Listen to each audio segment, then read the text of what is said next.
Oke, mari kita ngobrolin salah satu makhluk paling ajaib dalam sejarah, Pegasus. Kuda bersayap yang terkenal banget. Kalian pasti pernah lihat di film-film atau di lukisan kuno.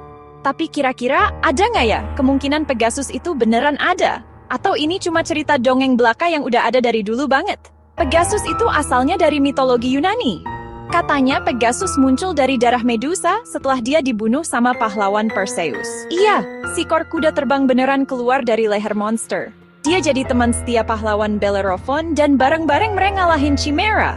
Pegasus melambangkan inspirasi, kebebasan, dan gak bisa mati, sampai akhirnya jadi rasi bintang. Tapi ini dia pertanyaan besarnya. Apa ada orang yang beneran pernah lihat Pegasus? Yah, gak ada catatan sejarah yang bener-bener bilang ada kuda bersayap.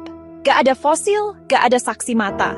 Gak ada apa-apa di catatan kecuali cerita dan seni. Dulu, orang-orang percaya kalau dunia ini penuh makhluk aneh. Naga, Cyclops, dan bahkan kuda terbang. Cerita-cerita ini gak dimaksudkan buat dianggap beneran. Itu cuma cara buat ngejelasin hal yang gak bisa dijelasin, buat ngasih inspirasi, atau cuma buat hiburan aja. Tapi, gambar Pegasus ini tetap melekat. Selama berabad-abad, seniman, penulis, bahkan ilmuwan juga tertarik sama ide ini. Ada yang bilang Pegasus itu melambangkan keinginan kita buat bermimpi besar, buat lepas dari hal-hal biasa. Ada juga yang mikir itu cuma bukti kalau manusia dari dulu suka banget sama cerita yang bagus. Jadi, Pegasus itu beneran ada nggak sih?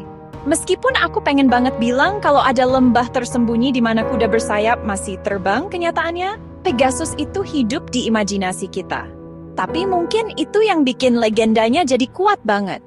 Kadang cerita terbaik itu bukan tentang apa yang nyata, tapi tentang apa yang kita harap bisa jadi nyata. Jadi lain kali kalau kalian lihat gambar Pegasus, ingat ya, itu bukan cuma mitos. Itu pengingat kalau keajaiban itu ada selama kita percaya.